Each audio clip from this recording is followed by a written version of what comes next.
सुप्रभात, आदाब, नमस्कार। आपके साथ मैं हूं नसीर कुरैशी। सत्यम न्यूज वेब टीवी पर देखिए उत्तर प्रदेश के भदोही जिले की कई अहम व बड़ी खबरें। आइए नजर डालते हैं आज रविवार के सत्यम न्यूज वेब टीवी के सत्य सवेरा बुलेटिन पर कई अहम और बड़ी खबरें। भदोही जिले के खमरिया पुलिस चौकी इंचार्ज के बाद अब भदोही के रजपुरा पुलिस चौकी इंचार्ज महेंद्र कुमार पटेल पर सुविधा शुल्क न देने पर सड़क किनारे ठेला लगाकर फल बेचने वाले दुकानदारों ने अनायास पिटाई का आरोप लगाया है। चौकी इंचार्ज रजपुरा महेंद्र कुमार पटेल व कुछ पुलिसकर्मियों ने बेरहमी से पिटाई की है, जिससे काफ़ी चोटें आई हैं। शनिवार को बरबसपुर रजपुरा निवासी संतोष सोनकर व दीपक सोनकर ने पुलिस क्षेत्राधिकारी भदोही को एक शिकायती पत्र सौंपते हुए यह गंभीर आरोप लगाया है। चौकी इंचार्ज द्वारा की गई पिटाई की सूचना पर भदोही नगर पालिका अध्यक्ष अशोक कुमार जायसवाल व छोटे सोनकर भी पुलिस क्षेत्राधिकारी कार्यालय पहुंचे थे। पुलिस की पिटाई से दीपक सोनकर चल भी नहीं पा रहा था। आरोप है कि पिटाई के दौरान रजपुरा पुलिस चौकी इंचार्ज ने जाति सूचक शब्दों का भी प्रयोग किया है और भद्दी भद्दी गालियां दी हैं। दिए गए शिकायती पत्र में पुलिस चौकी इंचार्ज सहित 3 अज्ञात सिपाहियों पर मुकदमा दर्ज करने की मांग की गई है। हमको जबरदस्ती मारे 10 लाठी, उसके बाद पीठ में भी मार दिए। भागने की कोशिश किया तो औरत को उल्टा सीधा बोल दिए। ठीक भैया, और यहाँ रजपुरा के हैं सब, रजपुरा 5 6 पुलिस वाले हैं भैया। जबरदस्ती हमको मारे हैं, सब हाथ पर जो रहे थे, विनती कर रहे थे, साहब तो भी नहीं माने। ठीक है, 24 घंटा बिना खाए पिए ऐसे रह गया। दर्द से नहीं बर्दाश्त हुआ, न दवा करने पैसा नहीं है। सब लॉकडाउन से खाने के लिए खुद मर रहे हैं। हम सब गरीब आदमी, ठेला वाले हैं, किसान वाले हैं। रजपुरा का चौकी इंचार्ज मारा है साहब, जबरदस्ती मारा। साहब हाथ पर विनती जोड़ रहे थे तो भी नहीं, हर समझाए चाचा, जबरदस्ती मार दिया मेरे को। हाँ ठीक, सीने में भी हर चोट है, पैर में भी चोट है, हर जगह हाथ में भी चोट है, कुल फूट गया है लाठी पकड़ने में। जबरदस्ती मारे हैं साहब, हम कुछ नहीं रहे न, हम साहब लोग से खुद डरते हैं, न खुद हाथ पैर जोड़ते हैं। जबरदस्ती मारे हैं साहब। भदोही जिले में खमरिया के बाद यह दूसरा पुलिस पिटाई का मामला सामने आया है। आपको बता दें कि रजपुरा पुलिस चौकी इंचार्ज अपनी तैनाती के बाद से ही काफी सुर्खियों में है। इलाके में अवैध वसूली, अवैध मिट्टी खनन सहित अन्य कई नाजायज कारोबार फल फूल रहा है। पुलिस चौकी इंचार्ज पर अब भी सीधे सीधे लोग यह आरोप लगा रहे हैं कि यह भाजपा सरकार को बदनाम करने की पूरी तरह से साजिश कर रहे हैं। आरोप है कि सुविधा शुल्क न मिलने पर झल्लाए रजपुरा पुलिस चौकी इंचार्ज महेंद्र पटेल ने 2 लोगों की अनायास पिटाई की है। लोगों का कहना है कि अगर चौकी इंचार्ज के खिलाफ मुकदमा दर्ज कर कार्रवाई नहीं की गई तो आमरण अनशन तक किया जाएगा। भारतीय जनता पार्टी की सरकार में हम अनुसूचित जाति मोर्चे के प्रदेश कार्य समिति सदस्य हूँ और यहाँ के रजपुरा पुलिस चौकी इंचार्ज और एक हमारे सिपाही कांस्टेबल रामबली व 3 अज्ञात सिपाहियों ने ठेला खुमचा वालों के प्रति इतना बेरहमी से पिटाई किया है जिसकी निंदा की जाए बहुत कम है। आज के लॉकडाउन के समय पे गरीब जनता भूखा मर रही है। किसी तरीके से लोग अपना पेट पालने के लिए ठेला खुमचा लगाकर अपना जीविकोपार्जन करते चले आ रहे हैं, लेकिन ऐसे निकम्मे पुलिस प्रशासन द्वारा जो ठेला खुमचा के ऊपर बेरहमी से पिटाई की गई है, हम इसको लेकर माननीय योगी जी से मिलेंगे और माननीय प्रधानमंत्री तक शिकायत करेंगे और इनको जब तक निलंबित और सस्पेंड अनुसूचित जाति अत्याचार निवारण अधिनियम के तहत मुकदमा कायम नहीं हो जाता है, तब तक हम लड़ाई लड़ते रहेंगे इन लोगों के खिलाफ। पुलिस कि इनकी यहाँ पे सरकार की छवि को बर्बाद करने पर तुली हुई है। आगामी 2022 की चुनाव आ रही है। ऐसे मानसिकता के अधिकारी हैं जो सब भाजपा को बदनाम करने के तुले हुए हैं। ऐसे लोग चाहते हैं जगह जगह पे भाजपा की सरकार बदनाम हो, आम पब्लिक परेशान हो, या पब्लिकों को परेशान करने के लिए ऐसी प्रशासनिक अधिकारी कदम रखी हुई है। उन्होंने बताया है कि हमको कहा कि सुविधा शुल्क के नाम पर मुझे प्रताड़ित किया जा रहा है, हमको मारा पीटा जा रहा है। इसकी भी बात हम लोग माननीय योगी जी तक रखेंगे। आधा दर्जन अधिक ठेला खुमचा वालों को पिटाई हुई है। यहाँ चौकी इंचार्ज रजपुरा और रामबली कांस्टेबल और 2-3 सिपाही मिलकर घर में भी मारे पीटे हैं घुसकर, और उनकी एक प्रार्थना पत्र माननीय सीओ साहब के यहाँ दिया गया है। लेकिन अगर सीओ साहब कार्रवाई नहीं करते हैं तो हम इसकी लड़ाई उच्च स्तर तक लड़ेंगे। जरूरत पड़ेगी तो आमरण अनशन पर बैठने के लिए हम बाध्य हो जाएंगे इनके खिलाफ। क्या यह वाकई सच है कि भदोही पुलिस सूबे की योगी सरकार को बदनाम करने पर तुली है? आखिर पिछले कुछ दिनों से भदोही पुलिस इतनी क्रूर क्यों हो गई है? खमरिया के बाद यह दूसरा बड़ा मामला सामने आया है, जिसमें पुलिसिया दमन का शिकार सड़क के पटरी दुकानदार हुए हैं। गौर करें तो अधिकतर मामलों में पुलिस अपने बचाव में नई नई कहानियां गढ़ देती है। सबसे बड़ी बात यह है कि इस तरह के हो रहे मामलों को लेकर अगर मीडिया कर्मी पुलिस अधिकारियों से बातचीत या उनका बयान लेने की बात कहते हैं तो पुलिस के अधिकारियों द्वारा सीधे सीधे कहा जाता है कि उन्हें इस तरह की कोई भी जानकारी नहीं है, जबकि मीडिया को जनता के बात को लेकर सवाल पूछने का पूरा अधिकार व हक है। बावजूद भदोही पुलिस हर मामले में मीडिया कर्मियों को कोई भी जानकारी नहीं देती है। इसके उलट मीडिया कर्मियों पर ही दबाव बनाया जाता है। भदोही जिले में अब तो निर्भीक व बेबाक पत्रकारिता पर भी खतरा मंडराने लगा है। क्या वाकई पुलिस सरकार को बदनाम करने के लिए ही इस तरह की दमनकारी रवैया अपना रही है? यह एक बड़ा सवाल है। भदोही जिले के चौरी इलाके में एक दर्दनाक हादसा हुआ है। हादसे से गांव में मातम छा गया है। हादसा शनिवार की दोपहर अर्जुनपुर गांव की है, जहां घर से कुछ दूरी पर नसीम की पत्नी अपने 2 मासूम बच्चों को लेकर तालाब पर कपड़ा धोने गई थी, जहां सरफराज उर्फ सोनू नामक 10 वर्षीय बच्चा तालाब में नहाने लगा। नहाते समय गहरे पानी में चला गया और डूबने लगा। बेटे को डूबता देख मां नसरीन बेटे को बचाने के लिए तालाब में छलांग लगा दी।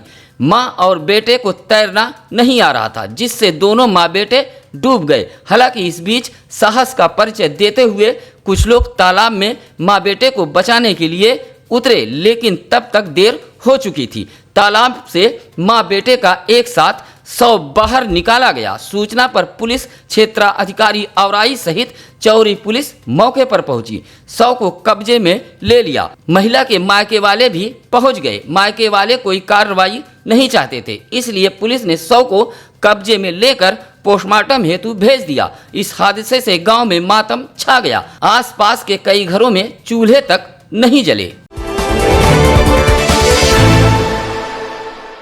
इस्लामी नया साल माह मुहर्रम से शुरू होता है और इसी माह में करबला के शहीदों को शिद्दत से याद किया जाता है। इस दौरान ताजिया अखाड़ा जुलूस निकालने की सदियों पुरानी परंपरा है, लेकिन महामारी जैसे इस संक्रमण काल में ताजिया जुलूस निकालने पर पूरी तरह पाबंदी है। कालीन नगरी भदोही में माह मुहर्रम पर जनपद में सैकड़ों ताजिया चौक पर बैठाए जाते थे और जुलूस निकाला जाता था। इस जुलूस में अखाड़ा भी शामिल होता था, जिसमें तरह तरह के फन दिखाए जाते थे। लेकिन संक्रमण काल के बीच कालीन नगरी में इस बार ताजिया का दीदार नहीं हो पाएगा। इस बार मुहर्रम की कोई तैयारी नहीं की गई है। लोग घरों में खिचड़ा पकवाकर तबर्रुक के तौर पर इस रस्म को पूरा कर रहे हैं।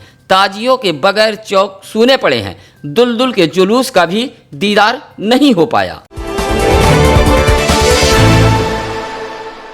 असनाव के मल्लूपुर सरोज बस्ती में पुरानी रंजिश को लेकर 2 पक्षों में जमकर मारपीट हुई है, जिसमें आधा दर्जन लोग घायल हुए हैं। मामला ज्ञानपुर कोतवाली के मल्लूपुर सरोज बस्ती का है, जहां जगदीश सरोज व पारसनाथ सरोज के परिवार वालों के बीच यह मारपीट हुई है। लाठी डंडे के साथ जमकर पथराव होने की भी सूचना है। पथराव से गांव में अफरा तफरी फैल गई। इस मारपीट में दोनों पक्षों से आधा दर्जन लोगों को चोटें आई हैं। ज्ञानपुर कोतवाली इलाके के असनाव पुलिस चौकी अंतर्गत मल्लूपुर सरोज बस्ती में यह मारपीट हुई है। सभी घायलों का उपचार जिला चिकित्सालय में कराया गया है। शासन प्रशासन के लाख कोशिशों के बावजूद भी तालाबों, सरकारी भूमि, चारागाहों पर अतिक्रमण करने वालों के हौसले भदोही जिले में बुलंद हैं। ताजा मामला भदोही तहसील इलाके के भदोही विकासखंड याकूबपुर गांव का है, जहां गांव के एक प्राचीन तालाब पर वर्षों से धीरे धीरे कब्जा किया जा रहा है। राजस्व विभाग की अनदेखी के चलते तालाब की भूमि पर पक्का निर्माण भी हो चुका है। गांव के कुछ प्रभावशाली व दबंग व्यक्तियों द्वारा गांव के इस तालाब पर बेखौफ अतिक्रमण किया जा रहा है और तहसील प्रशासन पूरी तरह मौन साधे हुए बैठा है। यही वजह है कि तालाब पर अतिक्रमण करने वालों के हौसले बुलंद हैं। भदोही जिले के औराई विकासखंड इलाके के डबका गांव की एक सड़क लगभग 2 वर्षों से बदहाल है। यादव बस्ती से मुस्लिम बस्ती तक जाने वाला यह खड़ंजा मार्ग पूरी तरह बदहाल हो चुका है।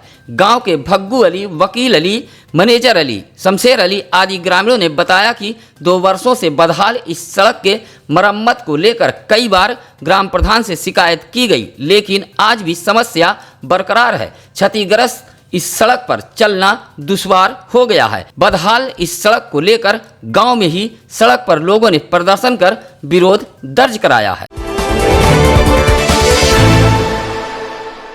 भदोही जिले के कोइरौना थाना इलाके के रहने वाली फुलईपुर निवासी इंद्रावती देवी ने पुलिस अधीक्षक को एक पत्र देते हुए जान माल के सुरक्षा की गुहार लगाई है।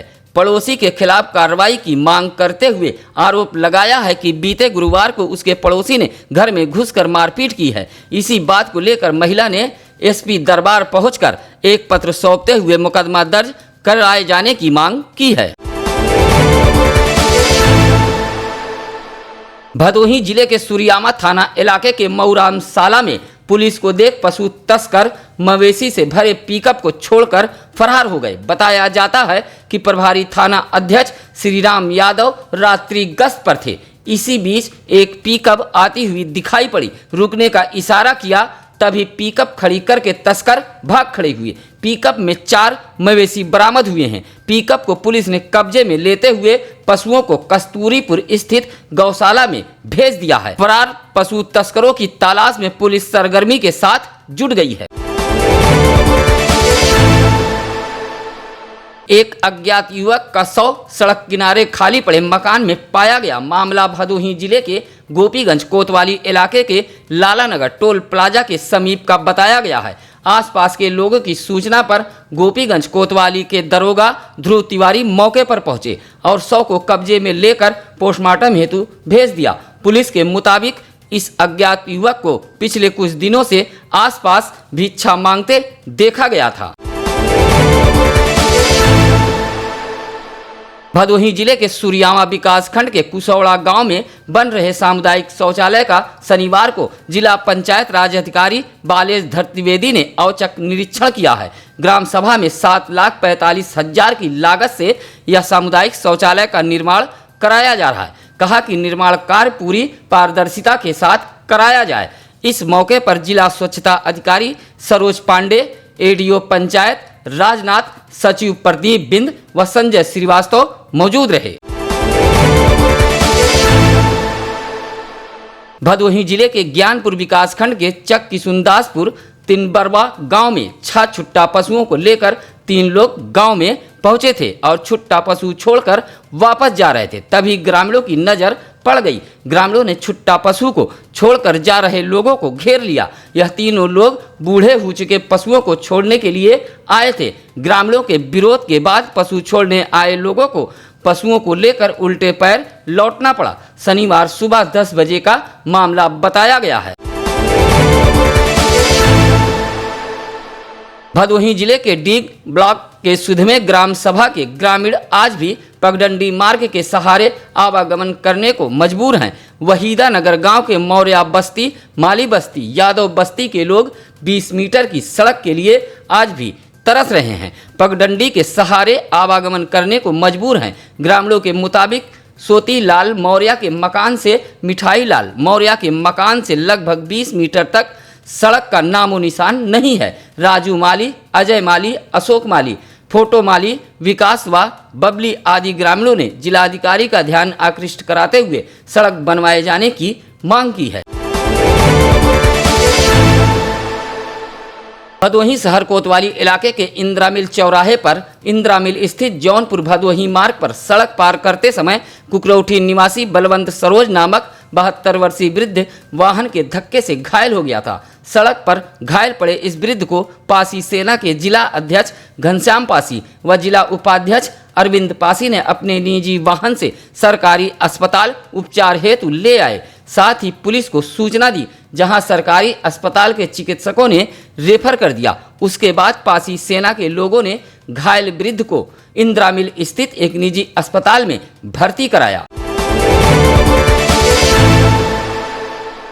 भदोही के मूसीलाटपुर जिला स्टेडियम में हॉकी के जादूगर मेजर ध्यानचंद को नमन किया गया। आपको बता दें कि 29 अगस्त को राष्ट्रीय खेल दिवस मनाया जाता है। दिग्गज हॉकी खिलाड़ी मेजर ध्यानचंद की जयंती को खेल दिवस के रूप में मनाया जाता है। 29 अगस्त को ही राष्ट्रीय खेल पुरस्कार भी दिए जाते हैं। राष्ट्रीय खेल दिवस पर हॉकी के जादूगर मेजर ध्यानचंद के जयंती पर जिला स्टेडियम मूसीलाटपुर में महाराष्ट्र सरकार के रिटायर इंस्पेक्टर प्रेम बहादुर यादव ने मेजर ध्यानचंद के चित्र पर पुष्प अर्पित कर केक काटा और जन्मदिन मनाया गया। इस मौके पर जिला हॉकी सचिव राजकमल, महेश यादव, अहमद अली, आनंद सरोज, रमेश गौतम, प्रीतम मौर्य, शिवम राय, शोभित यादव, शिव कन्नौजिया आदि खिलाड़ी मौजूद रहे। पार्फ ने भदोही जिले के ज्ञानपुर विकास खंड के रायपुर में फलदार व छायादार वृक्ष लगाकर पर्यावरण का संदेश दिया है। यह पौधरोपण सामाजिक संस्था फार्फ व क्षेत्र पंचायत सदस्य आराधना मिश्रा के सहयोग से किया गया। साथ ही ज्ञानपुर तहसीलदार देवेंद्र यादव, संस्था के क्षेत्रीय प्रभारी ऋषिराज मिश्रा, सुजीत दुबे सहित बड़ी संख्या में लोग मौजूद रहे। लोगों ने वृक्षारोपण किया है। कार्यक्रम का संचालन एडवोकेट अशोक मिश्रा ने किया, जिसमें सैकड़ों वृक्ष लगाए गए। जिले के मुख्य चिकित्सा अधिकारी कार्यालय द्वारा शनिवार को 23 और पॉजिटिव मरीजों की लिस्ट जारी की गई है। अब जनपद में मरीजों की संख्या 1059 पहुंच गई है। शनिवार को जिन मरीजों की रिपोर्ट पॉजिटिव आई है उसमें ज्ञानपुर के चक सुंदर का 30 वर्षीय व्यक्ति, पाली का 28 वर्षीय युवक, सीएससी गोपीगंज का 35 वर्षीय व्यक्ति, केशवपुर का 38 वर्षीय व्यक्ति, परशुरामपुर का 30 वर्षीय व्यक्ति, भदोही के जल्लापुर की 60 वर्षीय महिला, मर्यादपट्टी का 35 वर्षीय व्यक्ति, डुडवा धर्मपुरी का 40 वर्षीय व्यक्ति, सेवापुर कुकरौठी का 45 वर्षीय व्यक्ति, नई बाजार की 30 वर्षीय महिला, जीतापुर की 35 वर्षीय व 2 महिला, अभोली के सदोपुर में 32 वर्षीय महिला, 30 वर्षीय महिला, 24 वर्षीय युवती, 9 वर्षीय बच्चा, 14 वर्षीय किशोर, 35 वर्षीय व्यक्ति, सुरियामा के मर्दन शाहपुर का 22 वर्षीय युवक, मोड़ की 25 वर्षीय युवती, डीग की एक 25 वर्षीय युवती, 27 वर्षीय युवक व औराई की एक 50 वर्षीय महिला शामिल है। निष्पक्ष निर्भीक खबरों को देखने के लिए आप बने रहिए सत्यम न्यूज वेब टीवी पर। उत्तर प्रदेश के भदोही जिले की बेबाक खबरों को पाने के लिए आप सत्यम न्यूज वेब टीवी को सब्सक्राइब कीजिए। साथ ही अपने आसपास की खबरों को फ्लैश हो रहे नंबरों पर हमारी टीम को जरूर बताएं। आज के लिए बस इतना ही। अब नसीर कुरैशी को दीजिए इजाज़त। नमस्कार, आदाब।